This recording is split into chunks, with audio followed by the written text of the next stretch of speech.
Nehls, and this is my best friend Diego.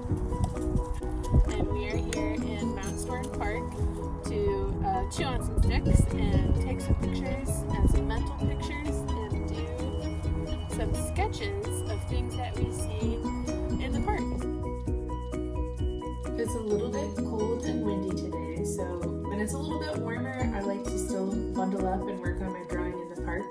But today, instead, I'm going to spend the day just looking really closely at things. So I might take some pictures. I'll definitely take some mental pictures and do just a little bit of quick doodling and sketching.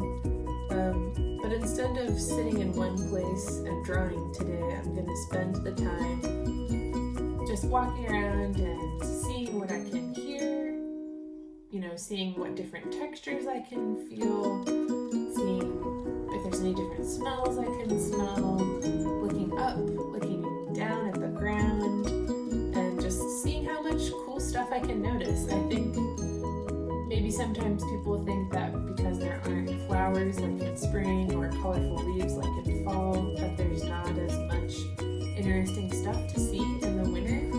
And I think there's totally tons of beautiful stuff that you can see in the winter. So that's what I'm paying attention to today.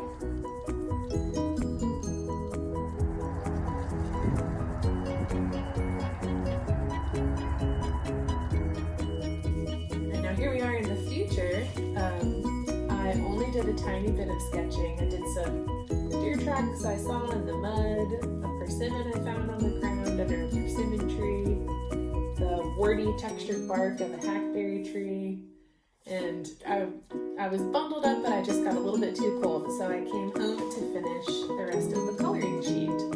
So this has, you can see the little persimmon, hackberry. It has things that I remembered, things that I took pictures of, and things that I drew when I saw them. And I hope that if you get to color this in, you have fun coloring it in, or if not, I hope that next time you get to go to Mount Storm Park or any of our beautiful Cincinnati parks, that you spend a little time getting closer to things and seeing what you can notice when you look really close at something. This month, families explored Mount Storm Park during Art Play Hike and learned how to look for signs that animals had been there. While studying a small trail, hikers discovered animal tracks on the ground.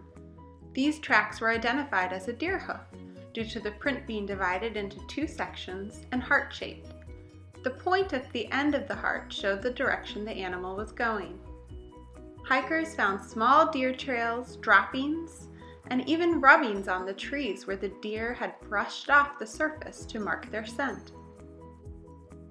While exploring, persimmon trees were also found. The fruit is an important food source for animals tolerating the winter months. Birds, raccoons, opossums, and deer all eat the fruit found on both the ground and the branches.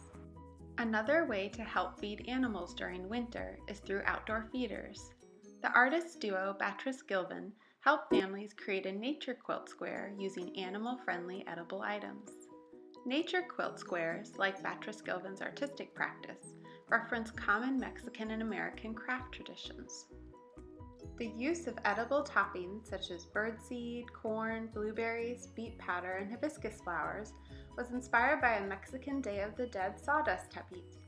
These are temporary decorative carpets composed of natural materials such as sawdust, flower petals, and peppers. In addition, the shapes and images of the nature quilt squares reference barn quilts common in rural America.